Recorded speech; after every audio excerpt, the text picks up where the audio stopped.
On a hot summer afternoon in Atlanta, Georgia, the air shimmered with heat waves rising off the asphalt. The sun blazed down mercilessly, turning parking lots into ovens and making even short walks feel unbearable. Marcus Taylor wiped sweat from his brow as he pushed a cart filled with groceries toward his car. He had just finished shopping at the local supermarket, grateful to be heading home where the air conditioning would offer some relief. Marcus was a tall man in his mid-30s, with broad shoulders and a calm demeanor that came from years of discipline in the U.S. Army. After serving 2 tours in Afghanistan, he had returned to civilian life 5 years ago. Though he no longer wore a uniform, his sense of duty remained strong. He often found himself stepping in to help others, whether it was carrying groceries for an elderly neighbor or offering directions to someone lost in the city. As he approached, his car parked near the edge of the lot, something unusual caught his attention. A faint sound cut through the hum of distant traffic and the occasional chirping of birds overhead. At first, Marcus thought it might be his imagination, but then he heard it again, a soft cry, barely audible over the noise of the world around him. It sounded like a child. His heart skipped a beat. Dropping the grocery bags onto the trunk of his car, Marcus turned toward the source of the sound. His eyes scanned the rows of vehicles until they landed on a silver sedan parked a few spaces away. There inside the car he saw movement, or at least thought he did. Squinting against the glare of sunlight reflecting off the windshield, Marcus stepped closer. The closer he got, the clearer the sound became. It wasn't just any cry, it was the desperate wail of a baby. Peering through the tinted windows, Marcus's stomach dropped. Inside the car, strapped into a car seat, was a toddler, no older than 2 years old. The child's face was red and wet with tears, tiny fists pounding against the seatbelt straps. The car was locked, its windows rolled up tight, trapping the little one in a metal box baking under the relentless sun. Marcus felt a surge of panic. He knew all too well how dangerous this situation was. On a day like today, temperatures inside, a closed car could climb to deadly levels within minutes. Every second counted. Without hesitation, Marcus acted. He tried the door handles, hoping against hope that the car might be unlocked. But it wasn't. Desperation clawed at him as he looked around for help. The parking lot was nearly empty, save for a few distant shoppers loading their cars. None of them seemed to notice the drama unfolding nearby. "Hey!" Marcus called out, raising his voice to get someone's attention. "Can anyone hear me? There's a baby in this car." No one responded. The shoppers were too far away, absorbed in their own tasks. Time was running out. Marcus clenched his fists, his mind racing. He couldn't stand there and do nothing while a child suffered. Drawing on his military training, he forced himself to think clearly and assess the situation. Breaking into the car wasn't ideal, but it was the only option left. Glancing back at his own car, Marcus spotted a tire iron resting in the open trunk. Grabbing it, he hurried back to the sedan. For a brief moment, doubt flickered in his mind. What if the owner returned? What if people misunderstood his intentions? Shaking off the thoughts, Marcus reminded himself of what mattered most, the life of that innocent child trapped inside. Positioning himself carefully, Marcus used the tire iron to strike the driver's side window. The glass shattered with a loud crack, shards scattering across the pavement. Ignoring the sting of tiny cuts on his hands, Marcus reached inside and unlocked the door. Pulling it open, he leaned in and unbuckled the crying toddler from the car seat. The child's skin felt alarmingly warm to the touch, and their cries were weak, almost exhausted. Holding the baby close, Marcus stepped back from the car, cradling the small body in his arms. He murmured soothing words, trying to calm the frightened child. "It's okay, buddy. You're safe now," he said softly, patting the toddler's back. The boy clung to him, sniffling and hiccuping as his cries began to subside. Just moments later, the distant wail of sirens pierced the air. Paramedics arrived quickly, responding to a call made by one of the bystanders who had finally noticed the commotion. They rushed over to Marcus, taking the child from his arms and laying him down on a stretcher. One of the medics checked the boy's vitals while another asked Marcus questions about what had happened. "He was in there for at least 10 minutes, Marcus explained, gesturing toward the car. I didn't see anyone around, so I broke the window to get him out. The paramedics nodded, their expressions serious but grateful. You probably saved his life, one of them said, giving Marcus a quick nod of thanks before focusing on stabilizing the child. Within minutes, they loaded the toddler into the ambulance and sped off toward the hospital. By now, a small crowd had gathered, drawn by the sound of breaking glass and the sight of emergency vehicles. Some people whispered among themselves, pointing at Marcus, while others pulled out their phones to record the scene. Among the onlookers was Emily Dawson, a reporter for the local news station. She had been passing by when she noticed the activity in the parking lot. Sensing a story, she approached Marcus cautiously. "Excuse me," she said, holding up her microphone. "Can I ask you a few questions about what happened here?" Marcus hesitated. He wasn't comfortable being in the spotlight, especially not for something he considered basic human decency. Still, he nodded reluctantly. "Sure," he said, keeping his answer short and to the point. "I saw the baby in the car and knew I had to act fast, that's all there is to it." Emily pressed gently, sensing there was more to the story. "Do you think people should take this as a warning about leaving kids alone in cars?" Marcus sighed, rubbing the back of his neck. "Yeah, absolutely. This could have ended so much worse. Parents need to be careful. Kids can't protect themselves. We have to look out for them." As Emily wrapped up the interview, police officers arrived on the scene. They questioned Marcus briefly before letting him go, satisfied that his actions were justified. Meanwhile, efforts were underway to locate the child's parents. Officers canvassed the area, checking nearby stores and speaking with witnesses. It didn't take long to track down Rachel Monroe, the boy's mother, who had been shopping for diapers at a store less than half a mile away. When officers informed Rachel about what had happened, her face went pale. Her hands trembled as she dropped the items she had been holding and rushed outside. Tears streamed down her cheeks as she realized how close she had come to losing her son. Overwhelmed with guilt and fear, Rachel collapsed into sobs, repeating the same phrase over and over. "I'm so sorry." Back at the parking lot, Marcus watched silently as events unfolded. Despite the chaos surrounding him, he felt a deep sense of relief knowing the child was safe. Yet he couldn't shake the image of the boy's tear-streaked face or the memory of those desperate cries echoing in the sweltering heat. As he picked up his grocery bags and climbed into his car, Marcus knew this moment would stay with him forever. A reminder of both the fragility of life and the power of decisive action. And though he drove away without seeking recognition or reward, Marcus couldn't have known that his simple act of heroism was about to captivate an entire nation. The days following the rescue were a whirlwind for Marcus Taylor. What had started as an ordinary trip to the grocery store quickly turned into something that would change his life, and the lives of others, forever. News of the heroic act spread like wildfire, fueled by social media posts and local news coverage. Videos of Marcus breaking the car window and pulling the baby to safety went viral almost overnight. People across the country watched in awe, moved by the courage and quick thinking of a stranger who risked everything to save a child. At first, Marcus tried to ignore the attention. He returned to his daily routine, going about his life as if nothing had happened, but it was impossible to escape the spotlight. Friends and neighbors began reaching out, congratulating him on what they called an incredible act of bravery. Strangers stopped him on the street, thanking him for setting an example of humanity and selflessness. Some even asked to take pictures with him, treating him like a celebrity. Despite the praise, Marcus remained humble. When people called him a hero, he shook his head and said, "I'm no hero. I just did what anyone else would have done." Yet deep down, he knew that wasn't entirely true. Many people might have hesitated, worried about legal consequences or second-guessing their actions. Marcus hadn't thought twice. He acted because he knew it was the right thing to do. Meanwhile, the story continued to unfold in unexpected ways.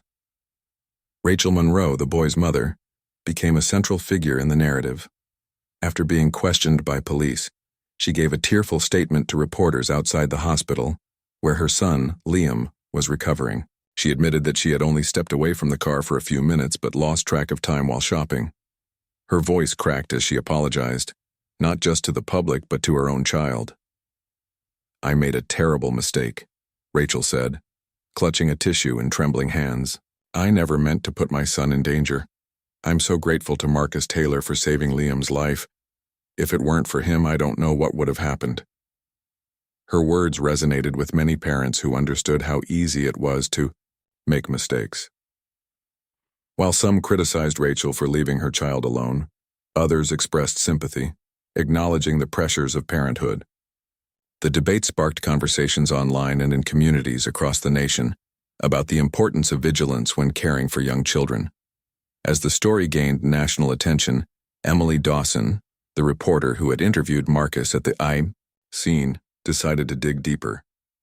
She saw an opportunity to tell a more complete story, not just about the rescue itself, but about the man behind it. Over the next few days, Emily reached out to Marcus multiple times, asking if she could write a feature article about him. At first, Marcus declined, uncomfortable with the idea of being in the limelight, but eventually he agreed, hoping it might help raise awareness about the dangers of leaving kids in hot cars. Emily spent hours interviewing Marcus, learning about his background and experiences. She discovered that his military service had shaped him in profound ways. During his time in Afghanistan, Marcus had witnessed both the best and worst of humanity. He spoke candidly about the challenges of transitioning back to civilian life after leaving the Army, including struggles with finding purpose and dealing with PTSD. Despite these hardships, Marcus had always found ways to give back to his community, whether through volunteering or simply helping those in need. Emily also learned about Marcus's family. His wife Angela worked as a nurse at a nearby hospital, and together they had a teenage daughter named Maya. Both Angela and Maya were proud of Marcus but shared his discomfort with the sudden fame. "He doesn't like all this attention," Angela told Emily during one of their conversations, "but if it helps prevent another tragedy, then maybe it's worth it." When Emily's article was published, it struck a chord with readers. Titled "A Hero Among Us," the piece painted a vivid picture of Marcus's life before and after the rescue. It highlighted not only his bravery, but also his humility and dedication to serving others. The article included quotes from friends, neighbors, and even strangers who had been inspired by his actions. One reader commented, "Marcus reminds us that heroes aren't born. They're made through kindness, courage, and a willingness to step up when it matters most." The response to the article was overwhelming. Messages poured in from all over the country, thanking Marcus for his heroism and sharing personal stories of close calls or near tragedies involving children left in cars. Many expressed admiration for his character, calling him a role model for future generations. Others offered support, sending donations to organizations that helped veterans struggling with mental health issues or provided resources for families in crisis. Local businesses also showed their appreciation. A mechanic offered to repair the damaged window of Marcus's car free of charge, while a restaurant owner sent over a gift card for dinner. Even the supermarket where Marcus had been shopping donated groceries to his family as a token of gratitude. Though Marcus appreciated the gestures, he insisted he didn't deserve such generosity. "I didn't do this for recognition or rewards," he told anyone who asked. "I did it because it was the right thing to do." As the days passed, the focus shifted slightly from Marcus to broader discussions about child safety. Advocacy groups seized the moment to launch campaigns reminding parents of the risks associated with leaving children unattended in vehicles. They emphasized the importance of creating habits, like leaving a purse or phone in the back seat, to ensure no child was forgotten. Schools and community centers hosted workshops inviting experts to speak about prevention strategies and emergency response techniques. Through it all, Marcus stayed grounded. He attended a few interviews and public events using the platform to amplify the message of safety and awareness. But whenever possible, he retreated to the comfort of his home, where life felt normal again. Angela and Maya kept him anchored, offering love and perspective during a chaotic time. One evening, as Marcus sat on the porch with Angela, watching the sunset paint the sky in shades of orange and pink, He reflected on everything that had happened. "It's strange, isn't it?" he said, shaking his head. "One moment can change so much." Angela smiled softly, placing a hand on his shoulder. "You've always been this way, Marcus. You see someone in trouble, and you help them.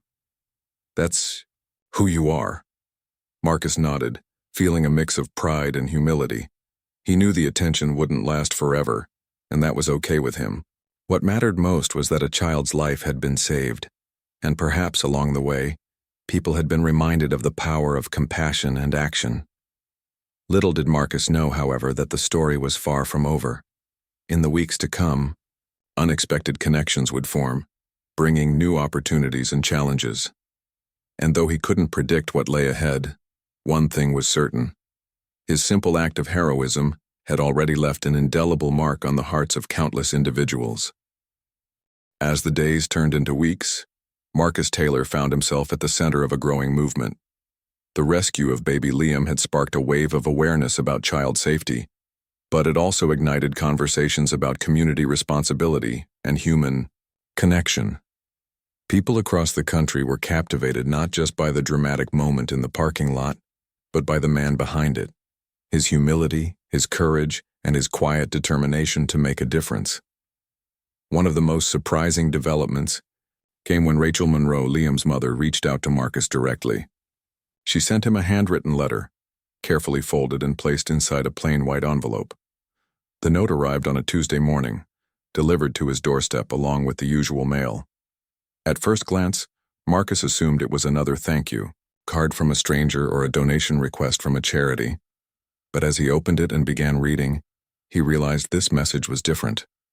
"Dear Mr. Taylor," the letter began, "I don't know where to start except to say thank you from the bottom of my heart for saving my son's life. I can't imagine what would have happened if you hadn't been there that day. You gave me a second chance, and for that, I'll be forever grateful." Rachel went on to explain how overwhelmed she felt after the incident. She wrote about her guilt, her fear of being judged as a bad mother, and her determination to learn from her mistake. "I never thought something like this could happen to me," she admitted. "But it did, and now I understand how important it is to stay vigilant. I hope one day I can repay your kindness, though I know nothing I do will ever be enough." The letter ended with an invitation. "If you're willing, I'd love for us to meet. I want Liam to grow up knowing the man who saved his life. Please let me know if that's okay." Marcus read the letter twice, his emotions shifting between empathy and unease. He had no ill feelings toward Rachel. He understood that people made mistakes, especially under stress. Still, the idea of meeting her and Liam felt daunting. Would she see him as judgmental? Would he feel awkward or out of place? Despite his reservations, Marcus decided to accept the invitation. Something about Rachel's honesty resonated with him, and he believed meeting her might help both of them move forward. They agreed to meet at a small park near downtown Atlanta. It was a sunny Saturday morning, and the playground buzzed with activity.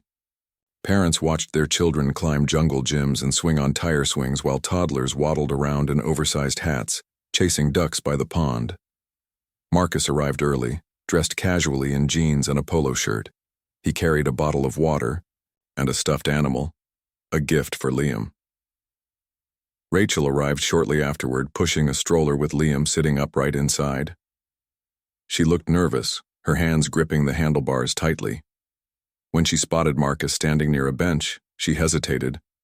For a moment before walking over, "Mr. Taylor," she said softly, extending her hand. "Thank you again for coming." Marcus shook her hand gently, offering a reassuring smile. "Please call me Marcus, and thank you for inviting me." They sat down on the bench together, and Rachel lifted Liam out of the stroller. The toddler immediately reached for Marcus, curious about the new face. Marcus chuckled, handing over the stuffed bear. "Hey there, buddy," he said, ruffling Liam's hair. The boy grinned, clutching the toy close. For the next hour, they talked openly about everything: the rescue, the aftermath, and their hopes for the future. Rachel shared stories about Liam's recovery, explaining how doctors had monitored him, closely for signs of heat stroke, but ultimately gave him a clean bill of health. She also spoke about the changes she'd made since the incident, like setting alarms on her phone to remind herself to check the back seat and joining a parenting support group to connect with others facing similar challenges. Marcus listened intently, nodding along as she spoke. In turn, he shared bits of his own story, his time in the military, his struggles adjusting to civilian life, and his desire to use his experience to help others. They discovered they had more in common than either expected, bonding over their shared commitment to family and community. By the end of the meeting, the tension between them had melted away. Rachel smiled warmly, thanking Marcus once more for his understanding and compassion. "You're an amazing person," she said sincerely. "Liam is lucky to have someone like you looking out for him." Marcus shrugged modestly, though his heart swelled with pride. "I'm just glad he's okay," he replied. "And I'm glad we got to meet. Maybe we can do this again sometime?" Rachel nodded enthusiastically. "Absolutely. Liam seems to like you already." Back home, Marcus reflected on the encounter. Meeting Rachel and Liam had given him a fresh perspective. He saw Rachel not as a negligent parent, but as a human being who had made a mistake, one that could have cost her dearly but instead became a turning point in her life. For Marcus, the meeting reinforced his belief in second chances and the importance of forgiveness. Meanwhile, the ripple effects of the rescue continued to spread. Emily Dawson, the journalist who had written the feature article about Marcus, contacted him with an exciting proposal. Inspired by his story, she wanted to collaborate on a larger project aimed at preventing tragedies like Liam's. Together, they envisioned a campaign called Never Alone, which would focus on educating parents and caregivers about the dangers of leaving children in hot cars. The campaign quickly gained traction, thanks in part to Marcus's growing reputation as a national hero. Local organizations, schools, and advocacy groups jumped on board, eager to support the initiative. Volunteers designed posters and flyers featuring simple reminders: check the back seat every time. Love them enough to never leave them. Social media played a crucial role too, with hashtags like Never Alone Challenge encouraging people to share tips and personal pledges to keep kids safe. Marcus threw himself into the work, traveling across Georgia to speak at community events and schools. His speeches were heartfelt and relatable, drawing on his own experiences to drive home the importance of vigilance. He often brought up the story of Liam, not to seek praise, but to remind audiences of the real stakes involved. "This isn't just statistics or hypotheticals," he would say. "It's real lives, real families that depend on our choices." The response was overwhelming. Parents approached Marcus after his talks, shaking his hand and promising to adopt safer habits. Teachers invited him to classrooms, where students listened intently as he explained why even a few minutes in a hot car could be deadly. One teacher later told Marcus that her class had started a buddy system to remind each other to check for forgotten items in the car. Another parent confessed that Marcus's words had inspired her to install a rear-view mirror camera so she could always see her child in the back seat. Despite the positive feedback, Marcus remained humble. He insisted that the campaign wasn't about him. It was about creating a culture of accountability and care. "We all play a role in keeping kids safe," he told anyone who asked. "It's not just parents. It's neighbors, friends, strangers. We're all responsible for looking out for one another." As the weeks passed, Marcus's schedule grew busier, but he never lost sight of what mattered most. Angela and Maya supported him wholeheartedly, cheering him on during late-night planning sessions and accompanying him to events whenever possible. Even Liam became a part of the journey, symbolizing the reason behind the mission. Rachel stayed in touch, sending updates about Liam's milestones and occasionally attending events to share her story publicly. One particularly memorable moment came during a town hall meeting hosted by a local nonprofit. Marcus stood at the podium, addressing a packed auditorium filled with concerned citizens. As he spoke, a woman in the front row raised her hand. Timid shared her own harrowing experience of almost forgetting her child in the car. Her voice trembled, as she described the panic she felt upon realizing her mistake and the relief she experienced when a passerby noticed and alerted her. "I owe my daughter's life to that stranger," she said, tears streaming down her face. "And now, hearing Marcus's story makes me realize how much we need to look out for each other. Thank you for reminding us that it's okay to ask for help, and that we should always be ready to give it." The room erupted in applause, and Marcus felt a lump form in his throat. Moments like these reminded him why he had embraced the spotlight despite his initial reluctance. Every speech, every workshop, every conversation brought the message closer to those who needed to hear it most. By the end of the summer, Never Alone had become a nationwide effort, with chapters forming in cities across the country. Advocacy. Groups credited Marcus with sparking a cultural shift, one that prioritized child safety without shaming or blaming parents. Schools incorporated the campaign's lessons into their curricula, and businesses donated funds to support educational materials and outreach programs. Through it all, Marcus remained steadfast in his belief that true change came not from grand gestures but from everyday actions. Whether it was checking the back seat, lending a helping hand, or simply paying attention to the world around him, he knew that small choices could have a big impact. And as he looked ahead to the future, he felt hopeful, not just for himself but for the countless lives touched by the power of kindness and community. Little did Marcus know, however, that his journey was far from over. While the campaign continued to grow, unexpected opportunities awaited him. As autumn approached, the air in Atlanta grew cooler, but Marcus Taylor's life remained as busy as ever. The Never Alone campaign had taken on a life of its own, spreading far beyond what he or Emily Dawson could have imagined. What started as a local effort to raise awareness about child safety had blossomed into a national movement, with volunteers, organizations, and even lawmakers joining forces to make a difference. But while Marcus was proud of the progress they'd made, he couldn't shake the feeling that there was still so much work to do. One evening, after a long day of speaking at schools and attending planning meetings for the campaign, Marcus sat on his porch sipping a cup of coffee. Angela joined him, wrapping herself in a light sweater against the chill. "You've been working nonstop," she said gently, resting her hand on his arm. "When are you going to take a break?" Marcus chuckled, though it lacked humor. "I don't know if I can afford to slow down. There's always another school to visit, another event to plan, another family who needs help." Angela nodded, understanding his drive but worried about how much he was taking on. "I get it, Marcus. But you're only human. You can't save everyone all by yourself." He sighed, leaning back in his chair.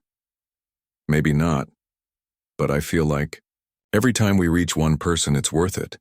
If just one parent remembers to check their back seat because of something I said, then it's worth it." Before Angela could respond, the sound of footsteps broke the quiet. Maya, their teenage daughter, stepped outside holding her phone. "Dad," she said, her voice tinged with excitement. "You're trending again." Marcus groaned, rubbing his temples. "What now?" Maya grinned, showing him the screen. A video clip had gone viral, a speech Marcus had given earlier that week at a community center in Savannah. In the video, he spoke passionately about the importance of looking out for others, using Liam's rescue as an example. The crowd listened, intently, many nodding along or wiping away tears. By the end of the clip, viewers were flooding the comments section with messages of gratitude and admiration. "See?" Maya teased, nudging him playfully. "You're famous whether you like it or not." Marcus shook his head, laughing softly despite himself. "Famous isn't what I signed up for. I just wanted to spread the word." "Well, you're doing a pretty good job of it," Angela chimed in, giving him a warm smile. Even if you won't admit it, despite his reluctance to embrace fame, Marcus couldn't deny that the attention had opened doors he never expected. One such opportunity came when a major television network invited him to appear on a popular morning show. At first, Marcus hesitated, unsure if he was ready for such a large platform. But Emily encouraged him, reminding him of the potential impact. "This is your chance to reach millions of people," she said during one of their strategy calls. Think about how many lives you could touch. Reluctantly, Marcus agreed. The interview took place in New York City, a whirlwind trip that left him both exhausted and exhilarated.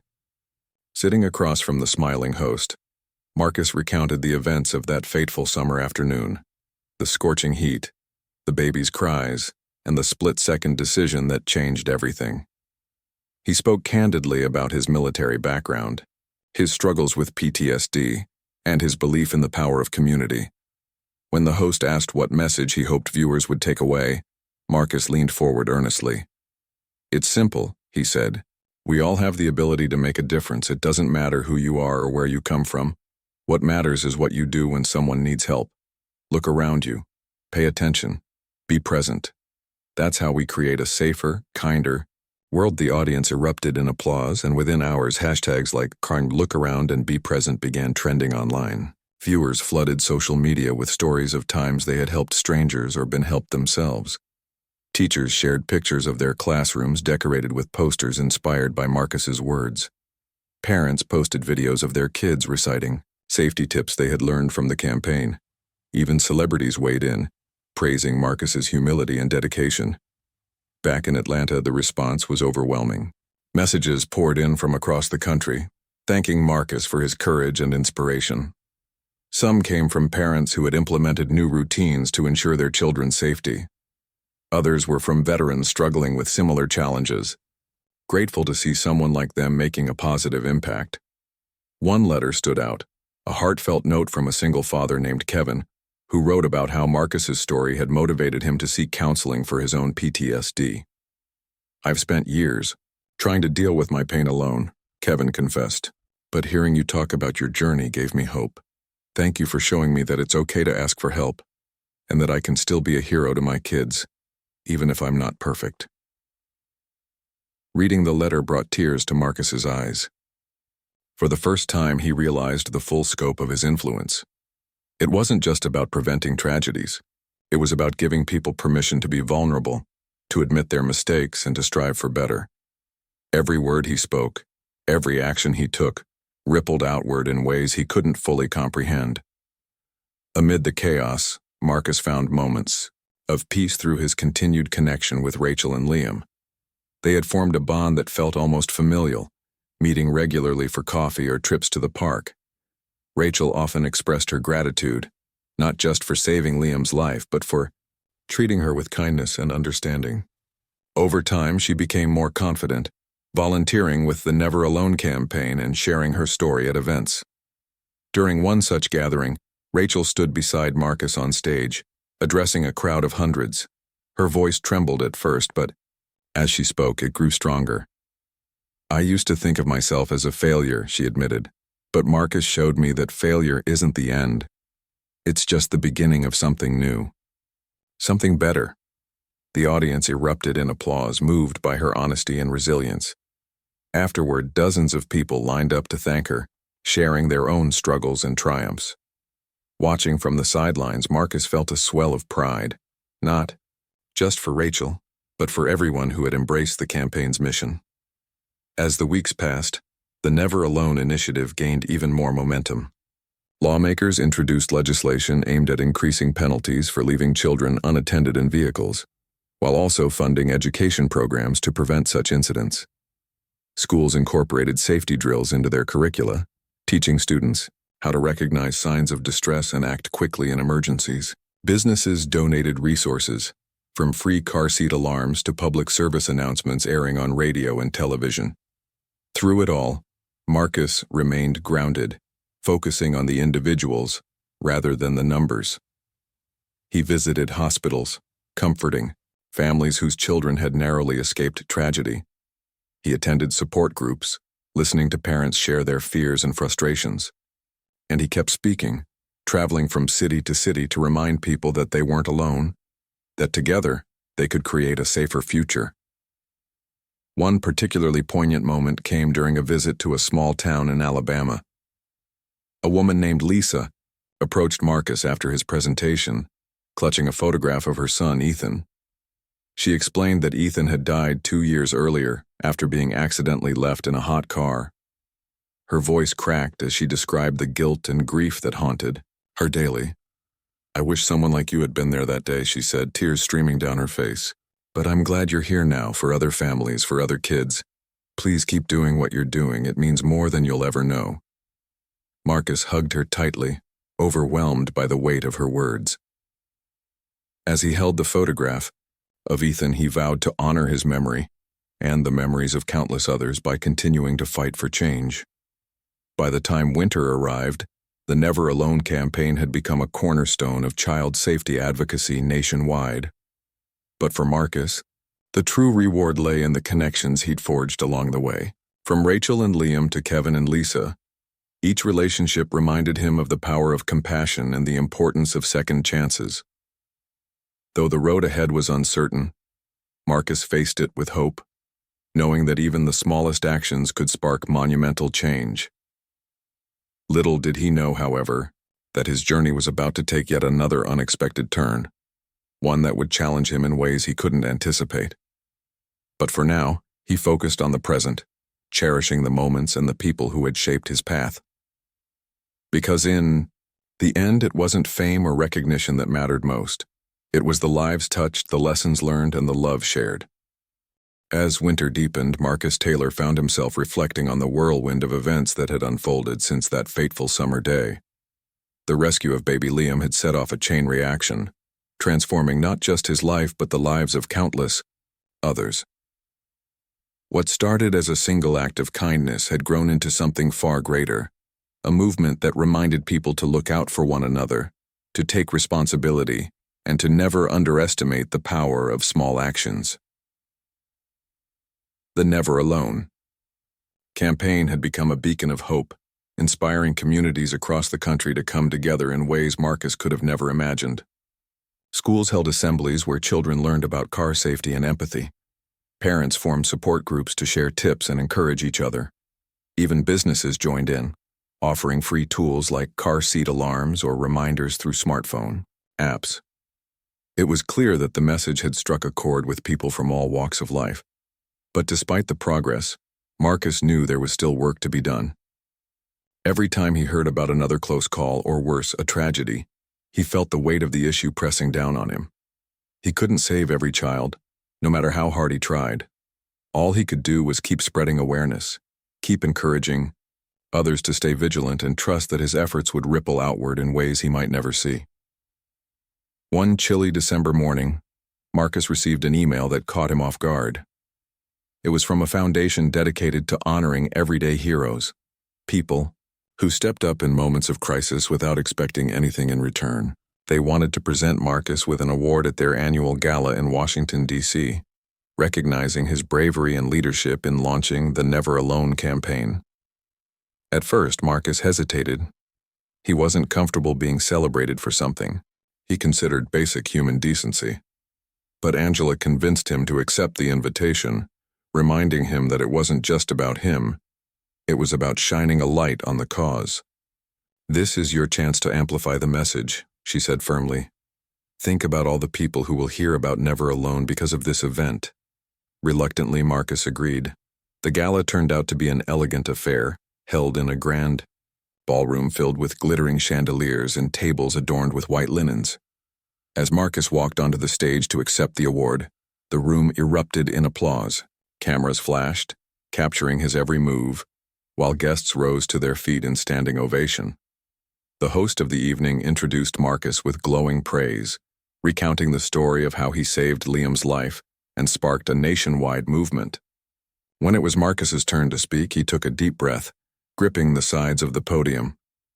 Looking out at the sea of faces, he felt a mix of gratitude and humility.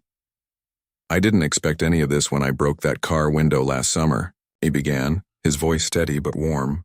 "I just knew I had to act, and honestly, I think most people would have done the same thing if they'd been in my shoes." Pausing for a moment, he scanned the crowd before continuing. "But what happened afterward, that's what really matters. People came together. Strangers became allies. Families learned lessons that could save lives. That's the true legacy of this story. Not me, but all of us working toward a better future." His words resonated deeply with the audience, many of whom wiped away tears as they listened. After the ceremony, dozens of attendees approached Marcus to thank him personally. Some shared stories of their own experiences, while others promised to bring the never alone message back to their hometowns. One woman handed him a folded piece of paper, saying simply, "Read this later." When Marcus finally returned to his hotel room that night, he unfolded the note and read it under the soft glow of a bedside lamp. It was short but powerful. "You've given me hope. Thank you for showing me that even in dark times we can make a difference." Back home in Atlanta, Marcus resumed his routine, though things felt different now. The gala had brought renewed energy to the Never Alone campaign, drawing attention from new supporters and opening doors to partnerships with national organizations. Local chapters sprang up in cities across the country, each tailoring the initiative to fit their community's needs. Teachers incorporated the campaign's lessons into their lesson plans, using videos and activities to engage students. Parents organized carpool systems to ensure no child was left behind. Even law enforcement agencies began distributing flyers and hosting workshops to educate the public. Through it all, Marcus stayed connected to Rachel and Liam, whose bond with him had only grown stronger over time. They celebrated holidays together, exchanged gifts during Christmas, and spent weekends exploring parks and museums. Liam adored Marcus, often calling him Uncle Marcus, and clinging to his leg whenever they met. For Rachel, having Marcus in her life felt like a gift, a constant reminder that she wasn't alone in navigating the challenges of parenthood. One Saturday afternoon, Rachel invited Marcus and his family to join her for a picnic at a nearby park. As they spread blankets on the grass and unpacked sandwiches and snacks, Liam ran around chasing butterflies, giggling uncontrollably. Watching him play, Marcus felt a sense of peace wash over him. This was why he had done everything, to give kids like Liam a chance to grow up safe and happy. Later that evening, as the sun dipped below the horizon, casting a golden glow over the park, Rachel pulled Marcus aside for a quiet conversation. "I've been thinking," she said softly, her eyes glistening with emotion. "I owe so much to you, more than I can ever repay. But I want to do something meaningful, something that honors what you've done for us." Marcus raised an eyebrow, curious. "What are you talking about?" Rachel smiled shyly, pulling out a brochure from her bag. It was for a scholarship program aimed at supporting veterans transitioning to civilian life. "I want to start a fund in your name," she explained. "It'll help veterans like you find resources, counseling, and opportunities to rebuild their lives after service. You've already given so much to others, it's time someone gave back to you." Marcus was speechless. He hadn't expected this kind of gesture, especially from someone whose life he had once saved. But as he looked into Rachel's determined face, he realized she meant every word. "That's incredible," he stammered finally. "But are you sure? This isn't necessary." "It is necessary," Rachel insisted. "You've taught me that second chances are possible. Now I want to help others get theirs too." By the spring, the scholarship fund, dubbed the Taylor Resilience Fund, was officially launched. Donations poured in from across the country, fueled by stories of Marcus's heroism and compassion. Veterans shared testimonials about how his example had inspired them to seek help and pursue their dreams. One recipient, a former Marine named David, wrote a heartfelt letter thanking Marcus for giving him a fresh start. "I lost myself after leaving the military," David confessed. "But hearing your story reminded me that I still have value. Thanks to this fund, I'm going back to school to study engineering. Someday I hope to pay it forward just like you did." Reading the letter, Marcus felt a lump rise in his throat. For years, he had struggled to find purpose after returning home from Afghanistan. Now, seeing others reclaim their lives because of his influence filled him with a profound sense of fulfillment. He realized that his journey wasn't just about saving a child. It was about creating a ripple effect that touched lives in ways he could never predict. As the months passed, Marcus continued to balance his roles as a husband, father, advocate, and mentor. He traveled less frequently, choosing instead to focus on local initiatives and spend more time with Angela and Maya. Yet the impact of his work stretched far beyond Atlanta. The Never Alone campaign had become a cornerstone of child safety advocacy, while the Taylor Resilience Fund empowered veterans to build brighter futures. Though Marcus remained humble, those around him saw him for who he truly was, a man driven by love, courage, and an unwavering belief in humanity's capacity for good. Whether speaking to a classroom of eager students or comforting a grieving parent, Marcus carried himself with grace and authenticity. His actions reminded people that heroes weren't born. They were made through acts of kindness, perseverance, and selflessness. On a warm spring evening, as Marcus sat on his porch watching the sunset, Angela joined him, resting her head on his shoulder. "You've done so much," she murmured. "Are you happy?" Marcus thought for a moment, gazing at the horizon painted in hues of orange and pink. "Yeah," he said finally. "I am. Not because of the awards or recognition, but because I know we're making a difference. Together." Angela smiled, squeezing his hand. "That's all that matters." And it was. For Marcus Taylor, the true reward wasn't fame or accolades. It was knowing that his simple act of heroism had sparked a movement rooted in compassion, connection, and hope. Though the road ahead would always hold challenges, he faced it with confidence, knowing that even the smallest gestures could change the world, one life at a time.